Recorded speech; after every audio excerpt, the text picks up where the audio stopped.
All right. Well, for our guests, welcome to the webinar on scale security and creativity for complex e-commerce. We've got a great lineup for you today. We're going to be talking about how you can grow and scale your e-commerce business, challenges that many businesses face as they continue to grow online, and how you can overcome them. And with me today, we've got some great guests. We've got Ben Marks from the ShopWare team. Ben has been just a cornerstone in the e-commerce ecosystem for many, many years. He's been in e-commerce for about 25 years now, and is the director of global market development at ShopWare. But for those of us that have been in the space for a while, we know him for his involvement in web development, consulting, training, community development, and so much more. And we also have Rob Neumann with us, who's the chief digital officer at CSS Commerce, who's also had about a quarter of a century in e-commerce. So between the three of us, we put a lot of history in helping businesses to sell things online together. And for sure, when it comes to Rob, his experience in helping all sorts of businesses, in different areas of manufacturing, marketing, sales, IT, and different software expertise, helping customers that are involved in heavy equipment, farming, oil and gas, medical and consumer products, so many things. Just wonderful stories and experiences to bring for us today. So gentlemen, thank you for joining and for bringing your expertise to bear. My name's Robert Rand. I am the Director of Partnerships and Alliances at JetRails and host of the JetRails podcast. And I'm going to be helping to moderate today and hopefully get into some really, really key topics. We will be chatting about how you can scale securely in 2023. So really all about growing and without being shackled, without boundaries or issues that are going to get in your way, that are going to hold you back. And we'll talk about security. There are always vulnerabilities and challenges to be overcome, and how you can stay ahead of that. And we're going to be talking about creativity. And really, that's always such a wonderful topic where the sky's the limit, but we're going to bring it back down to some very specific examples of how businesses, hopefully like yours, are thinking outside of the box and being creative and really helping both internally their businesses and externally their customers by bringing all of that together. We'll start off talking about scaling up. And so why don't we open up first with the general question that you'd probably expect when it comes to scalability. And when you're thinking about scalability, you're often thinking about, are you going to hit some kind of a glass ceiling with your e-commerce business? Are you going to be able to handle all the shoppers that potentially want to visit your site? And whether you have some retail side of your business, B2C, and you're dealing with days like Black Friday or different marketing campaigns going out, or if you're B2B and you have similar challenges of, hey, there are high seasons, there's growth that you're going to experience over time, and how you can make sure that you can handle that. Let's chat a little bit about that kind of scalability and the variables that you need to watch out for. Rob, would you do the honor of opening us up on that topic and speaking to a little bit of how you make sure that merchants are ready to scale up their traffic and the demand on their stores is being actively met by their technology? Yeah, absolutely. Thank you so much. I appreciate being here. As a systems integrator, right, what do we think about? A lot of it is really your customer's experience. And if you're talking about scale, right, that also gets to usability. Tremendous amounts of lag, slow operating, not operating well on a mobile device really becomes a problem. And what are those kinds of things, right, are driven by two things you mentioned, right? One is actually the ability to scale on the actual server and cloud itself. There's some real advantages to cloud for doing that. But the second thing is around when you're dealing with 20 SKUs, that's one set of problems. But on complex commerce, we're often dealing with hundreds of thousands of SKUs if you're a manufacturer, or we're dealing with now more and more, 3D imaging, renderings, photos, 50 photos for a product because customers want to look at it, right? And so how do we handle that? And by loading it all on creates a lot of weight. And, Robert, we had a joint problem with that, right? Where, we had a customer where the lag time was well in excess of 5 seconds before the page would load. These are the problems you get into when you've got huge weight on a page, and I call it weight because it's just mostly bloatware pictures you've customized in certain ways that just aren't optimum. And so suggestions we make are, let's disintermediate your media from the actual, keeping your interface agile, simple, being able to interact quickly, fast load times, right? And there's a lot of ways to do that, from disintermediation to doing some smart things in terms of separating out some of the software. And one of the things we do often could be, a PIM, CDN. The customer we were talking was trying to do it through cron jobs. That's not a good idea. But separating that information and creating it accessible and loading on demand creates a tremendous amount of value for both for our customer and their customer. And you're really able to do that in unique ways with an open source product. Fantastic. And I'm going to toss this one over to Ben also, but before I do, for our audience, be sure as you're hearing these questions and answers, think of your own questions. What challenges are you facing? Throw them in the Q&A. We're going to do our best to get to as many of those as we can at the end of our webinar today. And Ben, when you're thinking about scaling up, I know that there's a lot of different tech out there, as Rob was talking a little bit about. And I know that you've had a lot of experience with a variety of companies and now ShopWare as it relates to open source. Can you speak to how open source platforms really, stand up to that kind of a need to be able to grow from very different sizes of traffic and product catalogs, of the ability to handle different business needs? Yeah. It's certainly relevant. I think probably should level set here, like architecture. So whether you're talking about open source, you're talking about API only, you're talking about microservices. The architecture is not a solution unto itself. Architecture is just an approach. And every approach comes with advantages and disadvantages. Now, when we're talking about the sort of the general the problem domain of scale and scalability,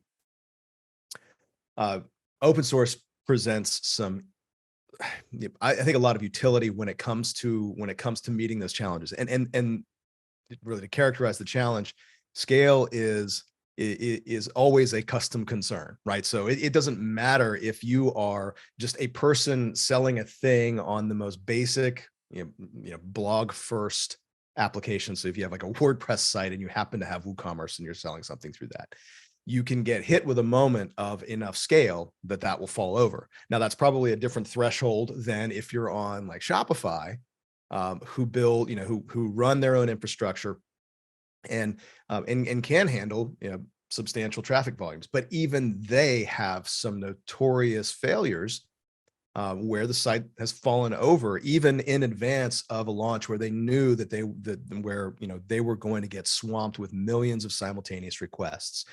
I'm not casting any judgment at all on any of these situations, right? Because scale is sort of scaling, that is a great problem to have. It means you're being successful. But what you want to rely on is is an approach and a platform and a broader ecosystem that gives you and the people working on your stack the tools that they need to plan and adjust. Speaking to Rob's concerns, you want them to be able to design an experience that is what the customer needs, It's sort of, well, it's what the merchant has in mind, but it's what the customer needs. And whether the customers say it explicitly or not, they want very lightweight, timely, highly responsive and interactive websites. So if you start from there, you're setting yourself up well for scale. But then when it comes in, when it comes down to the dimensions of scale, where you start to have problems, whether that's indexing, whether that's throughput, whatever the case is, you want an architecture that allows you to, analyze, understand, adapt, learn from the experience, build that into your infrastructure so that when you go through these moments of scale, it is, iterative and additive, right? The way you solve the problem today becomes a benefit for you down the road and allows you to set up for even bigger scale and bigger scale challenges as time goes on. Absolutely. And Rob, thinking about still scalability, of course, and some of those business challenges and processes, I know that there's a lot that you can do with the core e-commerce platform, but then you wind up integrating other key systems and for good reason, that you wind up with other software running side by side to handle different business needs. Rob, can you speak to some of the more common issues that you run into, especially in more nuanced businesses, B2B organizations, manufacturers, wholesalers, distributors, that sort of situation? Yeah, when you get sizable, you suddenly have lots of systems, right? So you have your ERP system for your manufacturing and accounting. You'll have a warehouse management system to manage warehouse, potentially inventory. ERP typically managing, your source and your records. You can have a digital asset management system. Your marketing team may have, some sort of, almost always some sort of Adobe product, and and is trying to combine that for their convenience. And then one product we specialize in for large scale customers is a product information management tool set, right? So there's a lot of systems to consider. There's a lot of connections between those, and thinking about what your business flow is and how you want to get that information placed and where does it belong, right? So I talked about, trying to keep the interface light, easy to use, very interactive, thinking about where do those systems provide the most value, right? So inventory, most often coming out of an ERP, product information being enriched in a PIM, digital asset management, what it sounds like, where you've got all your media, your records, your drawings, being able to pull those in and orchestrating this dance of information coming from many places. You need to think about how you architect it and what the calls are, right, from those things, and make sure you have a great hosting partner, right, that is in the cloud, right? Because the cloud allows you the most elastic, the most growth oriented capability instantly. And I'm going to talk a little bit about some experiences that aren't on the cloud in a little bit, but those are the key things we think about when you're integrating, whether it's a 500,000 SKUs or 50,000 pictures or whatever it is. Those are things we get into often. Absolutely. And Ben, now I'm going to pull it back to the e-commerce platform itself, because you'd imagine that every piece of software out there, that ideally, you want to be all things to all people in a perfect world, but then you have to rein it in and say, look, that this is the core product and this is the value that we bring to the table, and these are ways that you can work with our ecosystem, our community, et cetera. How do you look at that challenge of scaling through partners and integrations? Yeah, so this speaks to some of the framing that happens around I might even characterize it as misunderstanding that happens around quote unquote monoliths. I think monolith as a term isn't very useful. It was a little more useful 10 or more years ago, but now every platform is doing its best to mitigate mitigate the weaknesses of of what's come before. And in the case of of an open source, altogether platform, the idea is to be good enough at the most things, but the really well-built monoliths are 100% geared to have this basic functionality for the smaller merchants and brands to be entirely replaced, right? So you want an application that has a strong bootstrapped opinion about everything in the domain, but that understands, we're not going to be experts. We're not going to be built out as the one-stop solution for everything e-commerce related, right? So if you are selling at a really low volume, you don't necessarily need, it's not 100% prescribed, but you don't necessarily need to incorporate a PIM and ERP and all these other adjacent technologies. But as you start to step into scale, that basic functionality that exists inside your e-commerce hub should facilitate letting these systems be brought in as systems of record. Now, I do really like the PIM example because, and you may, depending on your experience in this space, you may go out and say, well, ERP is the most challenging part of e-commerce at scale, or order management, whatever the case may be. But PIM is interesting because you can see different roles at a company, and maybe this company, where they have different responsibilities when it comes to that chain of input that goes into data entry and data management around products. But and you also have multiple geographies, so you may need to present this information in lots of different translations. Now, what you want is an application that is aware of all of these problems and allows for multiple scopes of data, but you offload all of the administrative and your sort of operational, organizational mapping into their world. And that's where something like a PIM can come in really handy, because these are built to solve the challenge of like, hey, we effectively have multiple keepers and editors, and they all have their contribution. And then there's all these systems that have to fill in, that have to be filled in and updated when you make product information updates. And that's what product information management systems are really good at solving. And then you may, as time goes on, you may want to look into Illumio or one of the other middleware, or one of these other like integration platforms that allow us, that allow you to further extract your business's distinct needs and challenges into the various systems, while also having a very nice small surface area for providing these updates, pushing them out, or subscribing to these updates in various other systems. But again, it all comes down to making sure that your platform takes an approach that facilitates that, which open source platforms certainly do well.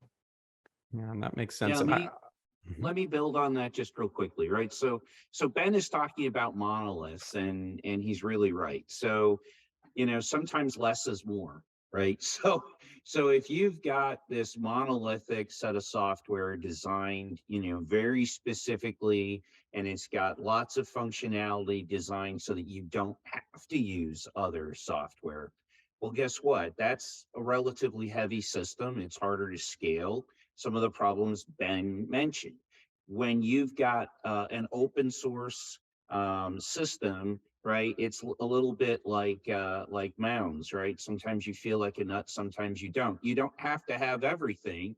You can just have what you want and take away all the rest. You can add it back. You have so much flexibility, but that actually goes to the speed, scalability, and architecture that we're building. And it's one of the reasons so many of our customers choose an open source solution, because they're able to do exactly that: remove things, make things lighter, scale that way, and then grow, right? I mean, part of this is what are you selecting, and will it grow, or are you going to be replatforming every 2-3 years, which isn't easy, right? But if you can select something that gives you a 5-year horizon, right, that's a pretty long time in this space where, you can look at, and if it's growing with you, right, then you've got a pretty solid start for your e-commerce journey. Yeah, and thinking about e-commerce as one of the hubs in your business, over time you wind up with all sorts of different things happening. So you might start selling direct to consumer through Amazon, Walmart, other marketplaces. You might find that your customer success team, that your account managers or others, that they're communicating with people through live chat on the website, through platforms like Facebook Messenger, whatever it may be, right? That you follow the customer to where they need to be met. Want to be. And then you really want to build those communications together, that you don't want your team trying to manage orders in 10 different systems, manage inventory in 10 different systems, that all these things, manage your product information in 10 different systems. That this is where economies of scale really kick in. But we've been talking about scalability in a lot of different ways. I want to pull in one more way before we head into the security topic. And we've seen through the years that it's comparatively easy in some cases to sell to an individual consumer or a small business. But as you scale up and you're selling to bigger organizations, Fortune 500s, government agencies, there can be different requirements, different expectations. Rob, could you talk a little bit about how some of those B2B interactions different, and how you can scale to meet the needs and expectations of those buyers and purchasers? Yeah, absolutely. And they're all different, right? So understanding the profile of who it is you're trying to communicate to and what it is you want them to be able to do. Let me give you some common ones on the B2B distribution side, right? Or the manufacturer side. Well, I've got to communicate with distributors, and they're at one price, and they have a certain set of products that they buy.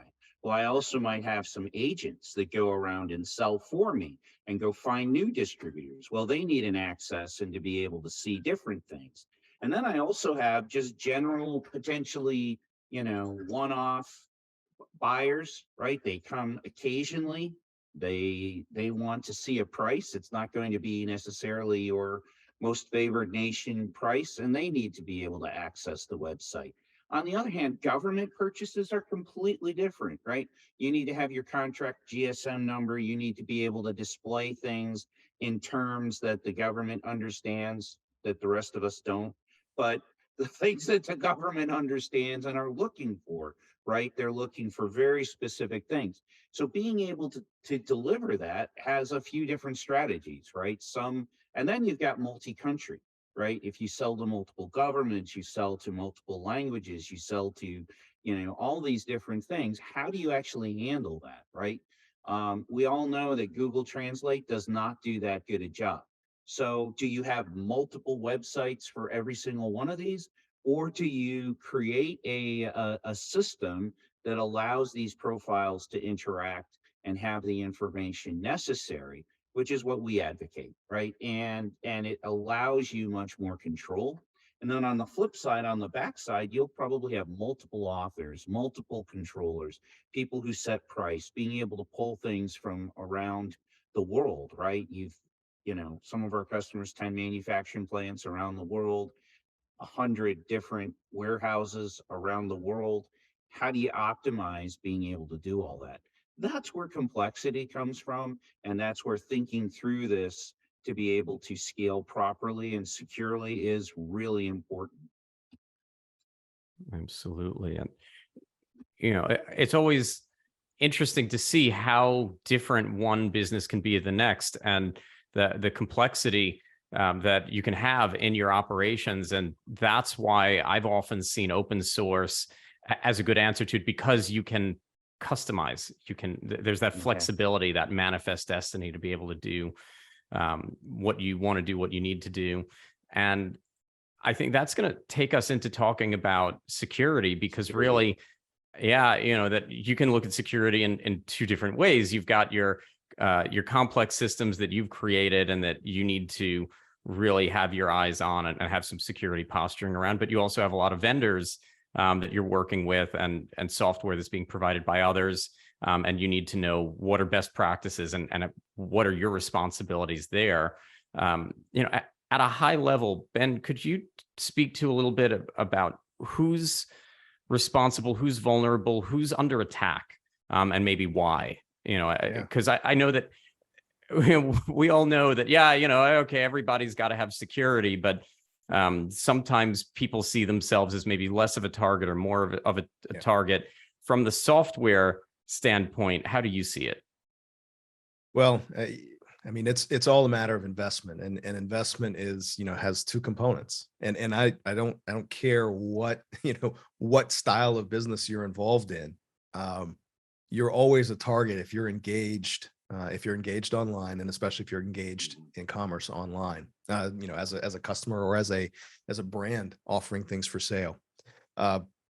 So, but it's always about, not being the softest target, right? Don't be an easy and obvious target, and you're going to mitigate those risks. Right now, how you do that is by it's a combination of things, but effectively you want to have an ongoing, competent security infrastructure, and it should be as hands-off as possible, because as a merchant, if you have brick and mortar, you have an alarm system that you operate, you have, that you turn on and turn off, you have doors that you physically lock, you have other things that you might do based on the industry you're in. Now, I think that's a pretty good analogy for thinking about security in this space, because you don't actually have to create and run the alarm system itself, the hardware. You don't have to be the business running that operation, right? You rely on the competent vendors, and you rely on the vendors involved in your business to follow best practices. So like what we do at ShopWare is, the open source approach is sort of a fundamental first line, right? All of our, all of that architecture is out there. It's available for perusal. And in this space, it is, people tend to think in terms of black and white, like the good guys and the bad guys, but there's also a huge gray area. I mean, there are people who might choose to the more nefarious end of the continuum, but for I'd say the proper behavior of vendors, right? So what we have is mechanisms for, that encourage researchers to find and report bugs and vulnerabilities, according to industry standard classifications, and we pay for this information, right? And this has been a standard practice in IT. I mean, forget the internet. I mean, this has been standard for banks, even back when the internet was in its nascent stages, right? You want to pay these people so that you're encouraging the right behavior, and that's one line of defense. Now, where this conversation gets interesting is sometimes people will say, well, I'm using an application that's hosted by the vendor who creates the application, so I know I'm safe. Well, all of their stuff is, black box. It's behind a walled garden somewhere, except what we find out every so often, you'll see, oh, hey, this closed source vendor over here, they had all of their code just leaked, through some forum, GitHub or something else. And it's usually a human error that made this possible. And then sometimes there are intrusions that happen on the network. I mean, every single vendor, again, regardless of your architectural approach, has to deal with this reality. I like the open source approach because we have documented standards for how not only we build our code and then conduct ourselves in this security space, we encourage people to follow those standards when they're writing the custom code. And if you are a merchant of any size, you have parts of your technology stack which are custom, and this goes for your physical locations as well as your online presence. And you have to be sure that the environment and technology, with which you're working encourages people to follow these best practices.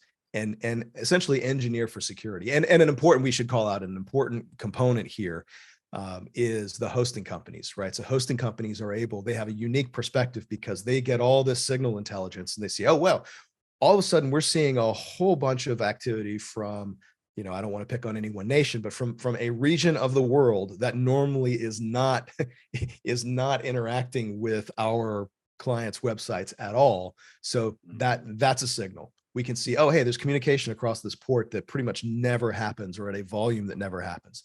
That's something for us to look at. And you all have the unique ability to respond, to detect, respond quickly, and just shut down, kind of lock down the building, as part of the security strategy for any merchant. And again, that's regardless of the e-commerce hub that's being used by that merchant.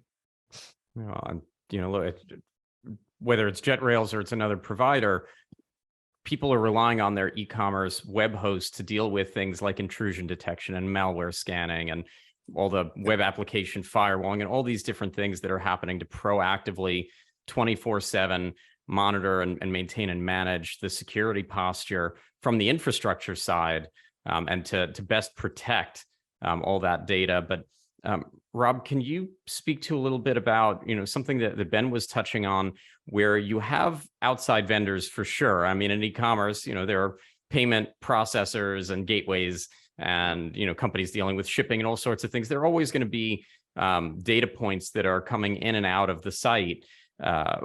When it comes to some of these vendors, look, as Ben was saying, you don't know. I mean, you go and get an app that's brand new, that's made by one person in a country you're not even aware of that they're in. You don't know what security is going into that, but meanwhile, it's accessing your key systems, and there's some things going on. But I know that also as you scale up, just not owning your data, not owning your site can also be challenging. What have you seen as some of the big issues around that data ownership, and owning your site or going through third parties?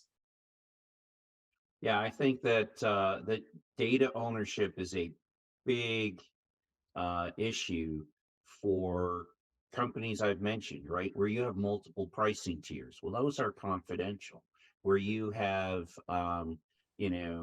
specific pricing.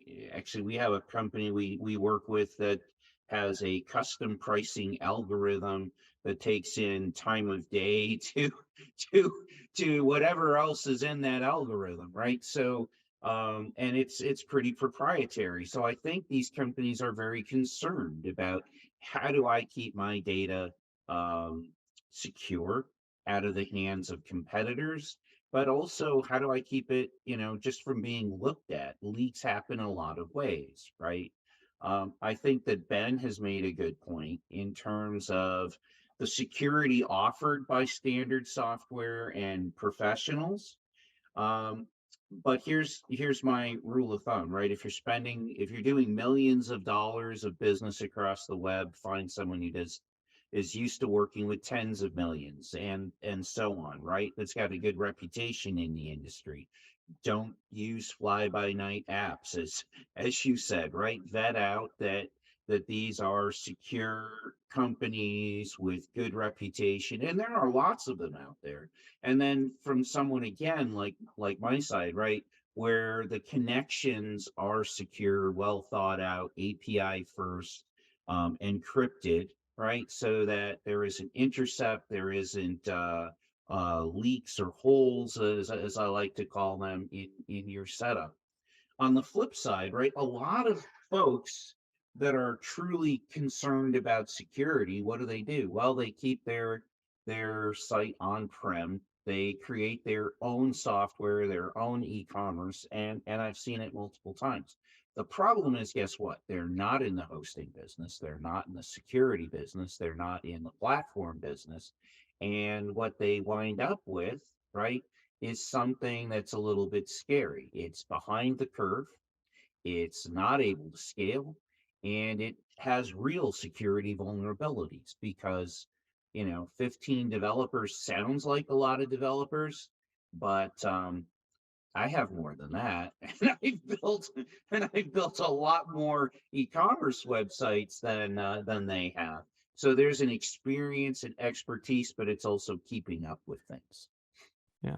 And to that point, you build technical debt. You're now responsible as the underlying software like PHP needs to be upgraded and the code It needs to does. match and be compatible. And you've got different things happening. And do you really want to be a software company dealing with that? Or, to Right. one of Ben's earlier points, do you want an actual software company maintaining with a large community maintaining and bug bounty programs and other things involved?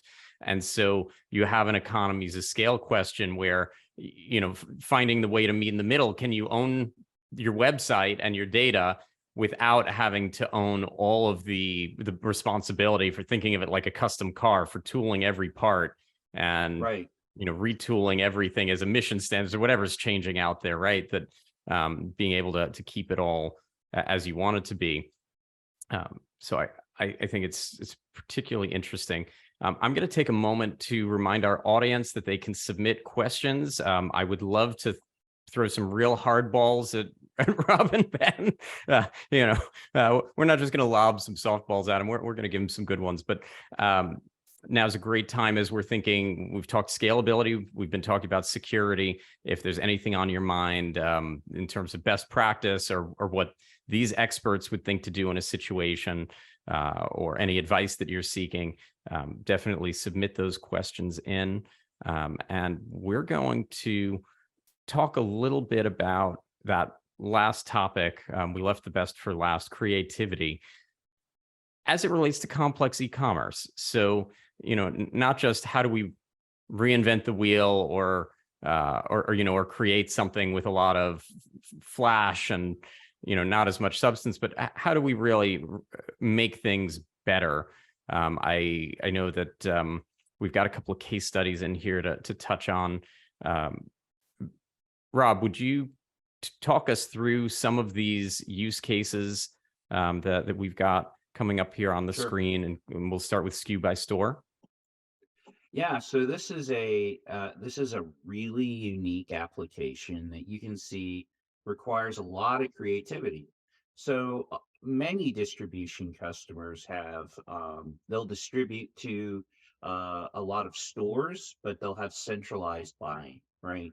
So this customer of ours will sell to companies that has 50 stores, 100 stores, and now as they're adding larger customers of theirs, like Verizon and others, right?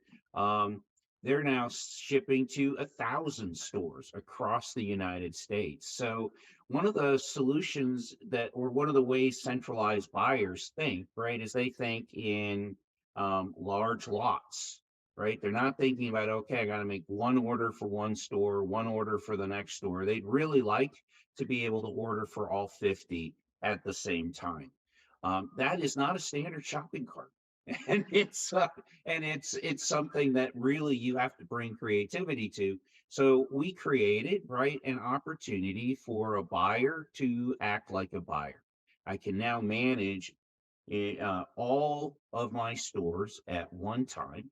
I can look at the total orders, and then we can respond to the client, right, with, okay, if you order 50 more of this particular item or device, right, you will get to your next pricing tier.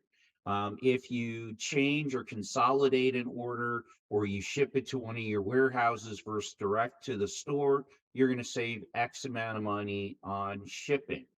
So it's a very customer first idea. And in the end, is one of the reasons they've added customers and larger customers as quickly as they have. So we call it SKU by store because you're essentially matching each and every SKU you're buying and what store does it go to, how do I ship it, and what is the price. And in the end, you can roll all that up and the buyer can say, okay, this meets my needs, or let me redo the mix a little bit so that I have some spare inventory in the warehouse. And huge customer satisfaction by completely changing the buying method. Now, how do you accomplish that, right? It's the creativity brought to be able to mix in customer knowledge, the merchant's knowledge, and obviously a system integrator that can go build it. And you can do that easily in a system that allows right in and out to to the base code and being able to mix all of that together. Um, could not do it without the ability to be creative with our customer. It's one of our most exciting and interesting things that we've ever built for our customers. That's why it's first. But let's talk about a more common problem if we jump to the next one. Okay, Yes. so this one, yeah, so this one is kind of the more common problem, and it actually demonstrates everything that we've been talking about, right? So we have a customer, Zanders Sporting Goods, right? They were stuck a little bit back on Magento 1.9, and they had done everything we said not to, right? So they had 5 seconds, by the way, in some cases was being kind. So page loads of over 5 seconds, um, rendering of photos, being able to get in and actually order something, the shopping cart, all of that had tremendous bloatware is what I like to call it, right? So by just enabling everything instead of and putting everything on the UI, they had created real problems, as well as the mobile just plain didn't work. That was not going to happen, right? So we kind of tackled every single problem we just talked about. First was to upgrade the system. We moved them into, the newer, fully functional 2.0. We upgraded that system and we moved them to a very competent host, Robert. And we had them able to take advantage of the scaling of the responsiveness of a solid host as opposed to on the cloud, as opposed to standard servers sitting in a closet. Big difference. Um, and then the last piece is a bit of creativity, right? We disintermediated. We took off all these photos. We implemented digital asset management and a PIM. And what happened is we were able to take these. I believe they have 60 or 80,000 SKUs, right? Which isn't terribly large, but they are one of the customers that has a lot of media for every single one of their items, including 360-degree views and et cetera, right? So what we did is we removed the clog to commerce, right? They had a 30% uplift the next month in buying immediately. We continued to improve so that the mobile platform worked better, so that they actually got buyers using the phone to be able to walk around and just order things in the store. All of these things have continued to improve over time by addressing the three things we talked about today. And in the end, right, it's turned into real money. I mean, their e-commerce is now 300% up and is 60% of their sales, from being far smaller, which, by the way, allows your salespeople, instead of doing order processing, to actually go get more customers. And I think that's the end of e-commerce, right? Um, Handling things more automatically, reorders, and making it easy for customers to shop from you. Rob, I would normally poke holes at your 300% increase, but we have a case study up on the JetRail site from our work together on this, and Yeah. the customer absolutely claims a 3x increase in their e-commerce revenue by the time that our teams were done. And sometimes being creative is just giving it a chance to look at it differently, to say, look, that we've been doing the same thing over and over again, and we don't like the results. Definition of insanity: do the same thing over and over. and expect different results, right? So Yeah. just coming at it and saying, okay, look, we're ready to listen to the experts, and we're ready to take this down a different path, can really open things up for you. And there are great people out there that want to help, and they can really help you to identify what are your issues, what are your bottlenecks, and what's most likely going to have the most significant impact on you. And I think that's always key.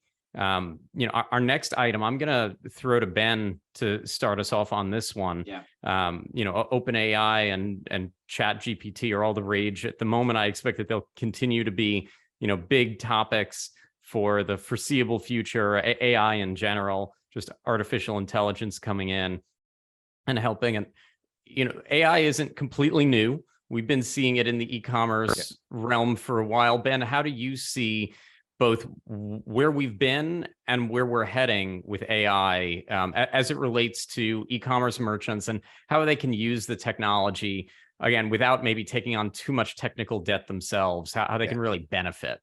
Well, again, this is another space where, you want to make sure you're working with vendors who are hiring for this and building for this, right? It is rare the person, the business that is great at products, like selling products, to finding the right market and everything, and then they want to become actual like great executors at AI, right? It is a discipline. So that's why, the thing is, if you have been, as a merchant, if you've been working with any number of vendors who are, I think the earliest examples that I started seeing regularly, and they were kind of novel back then, so early 2010s, were in the intelligent sort of informed search space. So getting merchants to move past their like, hey, here is your tools written with your own stack, looking at your own data, basically just optimizing the search interface, and instead relying on companies that were providing these intelligent search suggestions and personalization across a host of merchants, right? So they're all of a sudden accreting a lot of this data and analysis, and and the more that comes on board, and the better and more experienced their practice becomes, the better their offering is. So there again, you want systems that allow you, when it makes sense, to include these vendors in your stack, and you want to make sure that you're working with an application, again, working with an e-commerce hub that understands this and treats this kind of customization and this kind of external expertise, really expertise via integration, as a first-class citizen. And that to me is an essential strategy. It just speaks to being agile and nimble going forward, right? So the whole idea, what the topic that we're on right now, the creativity, is all about making sure that if as a merchant or a brand, if you want to do something, or if you know that you need to do something novel, or hell, that you need to do something, you don't know what, you at least have the ability to have insight and gain that insight and understanding, inform your empathy for your customers. You get to, you want an application that facilitates this approach, and you want it to be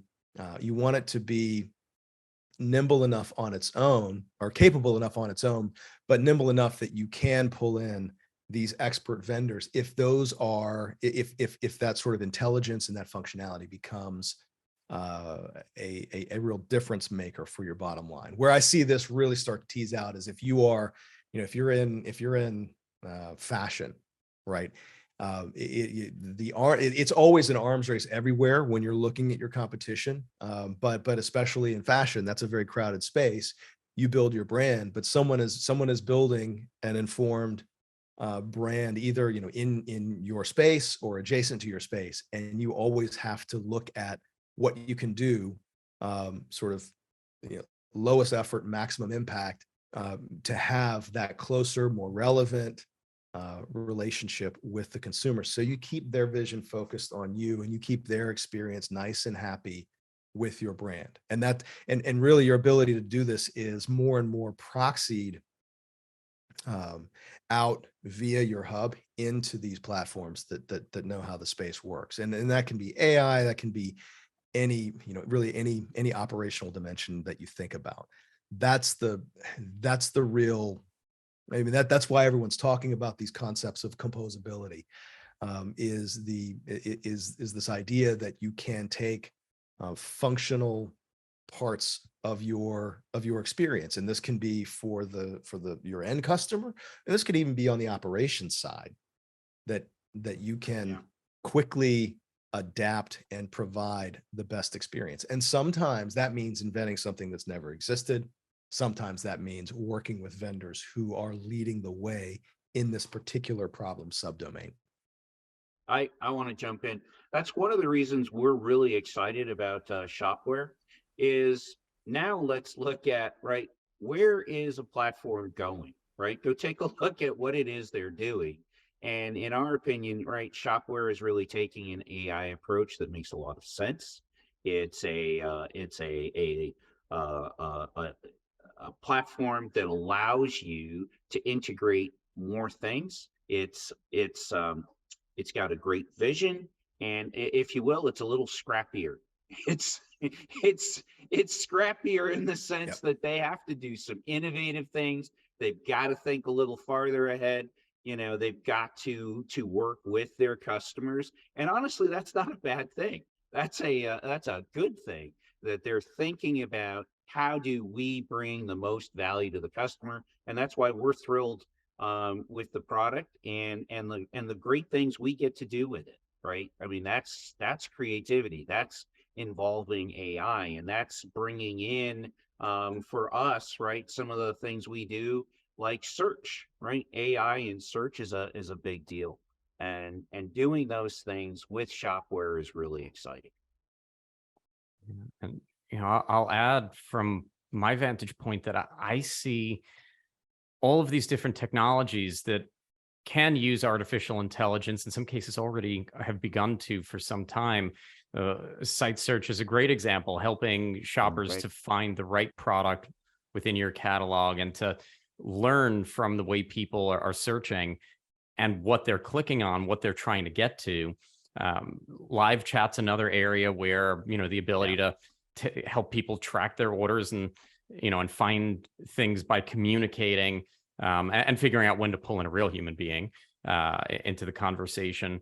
But, there are systems for conversion optimization that'll help to show the right messaging to the right shopper at the right time, or marketing systems that integrate with e-commerce. That same thing. It's about not just giving everybody the same messaging or the same experience, but it's catering to what we know about that shopper, about that individual that's on the website, and or that has been on the website in the past, and how do we effectively help them best? Not just how do we sell them something, but also how do we cater to them? And there's a difference.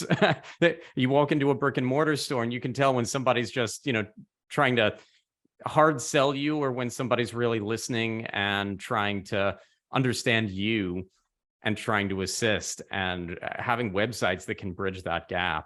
I think that we're all looking forward to seeing a little bit more of that as we go forward. Well, you will see it. I have no doubt. Yeah. And, okay. Before we wrap up for the day, I do want to check in. Ben, Rob, I know we've jumped through a lot of topics around scalability, around security, around creativity, and all of the ways that you can think outside the box, that you can try to bring the right vendors and tools to bear to achieve your desired outcomes and goals. Is there any final words of wisdom, anything that you would add to what we've already talked about? I'm going to kind of throw it at you guys if there's a question that you'd want to ask each other. I think Oh. we've done a pretty good Yeah. job of tackling this from a number of different Well, yeah, directions. so yeah, and I love this that this was entirely unrehearsed. Rob, You knew what you were I'll getting when you asked me to do this with you. So. yeah, Rob, Okay. are you what do you what do you think are the trends for this year, Rob? I mean, what do you expect are going to be the conversations that you have? What are the problems that people are going to present to CSS Commerce with this year?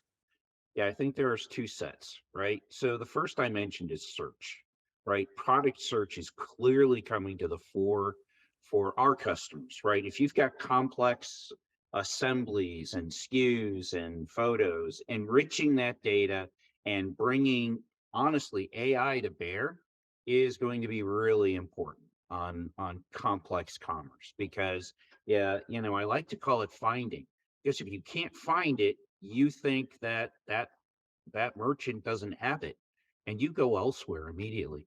The second thing is really around, I think a lot of companies are thinking about replatforming, Ben, right? I think a lot of companies have been using whatever it is, whether it's Shopify or Woo or Magento, it doesn't matter what it is, right? I think that they're looking for what is the next solution. We're in to this e-commerce revolution pretty well along the way. Everyone saw the benefit during COVID, and now we're thinking about, okay, how do I accomplish some of the things that we've brought out, right? We specifically chose these three things.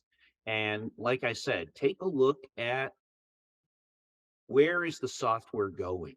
Not just what it has today, but does it have the vision and the ability to think ahead to get you where you need to be for the next, call it 5 years, right? To really grow with your company and take you to where you need to be. And will they move forward, right? I think a lot of companies, I know I'm taking up too much time, but a lot of companies have kind of stagnated, right? In the sense of, even as a company grows, right? It's harder to manage and put things together, and you want to standardize. So how do you look for a commerce that's going to take you to the middle, late 20s? I think to that point, there's an opportunity cost. So a lot of companies go chasing what they see competitors doing or what they see as something hot. I mean, I see it every day. People that went to the cloud and they're burning money with AWS, and now we're coming in and consulting and helping with cloud economics. I didn't even know that was a thing until it became a thing, right? And that's what we all kind of run into, is that there's sometimes you can be at the forefront and do it really well. Sometimes you can be chasing something as a concept and need to come back and do some retooling. I've seen a lot of people go to different SaaS platforms throughout the e-commerce world, and there's there's a leveling effect of, okay, well, this solved some challenges, but it injected others, and maybe in some cases you outgrow a system or solution that's built more for SMB or more for a particular use case, and you need to get past that. And so I think that's really a thread that we'll see more. I don't expect as much exponential growth in e-commerce as we saw in previous, recent years, but really coming back and looking at how do we do this better. Yeah. Yeah. Ben, what are you most excited about for 2023? What are you guys doing? Well, I have to admit, we've got a lot going on. We just dropped a preview version of 6.5, which has ShopWare 6.5, which has represents a further maturation of the ShopWare 6 platform, and it includes some stuff that's specific for the US, which I'm really happy about. I've been waiting on this for a little while. And so that's good, but mostly I just, from an industry standpoint, I have to admit, I've been a little bit, I'm gonna say thankful, really thankful for the facing down a recession, but I think we have had some economically clarifying circumstances, right? So the hope and the dream that's been just fueled by VC PE money, it's a lot of that noise has left the space. And that's noise all throughout the business on any side, on every side, from finding employees to actually, being able to Yeah. make an informed decision based on actual products that actually exist. And a little austerity is, I see it almost like intermittent fasting. It's clarifying. It's a healthy exercise. It's a chance to really discover and hone in on and amplify smart spend, get you where you're going. And this is going to be a great year for merchants and brands to really refine and improve the things that matter in the business, the things that make a difference. Well, on that note, I know that we've come up on the hour. So this is a great time for us to thank everyone that's tuned in for the webinar. There will be a recording available for anyone that that wasn't able to join live. I want to really thank Ben and Rob for sharing all their insights and expertise today, and we wish you all much success in your e-commerce journeys.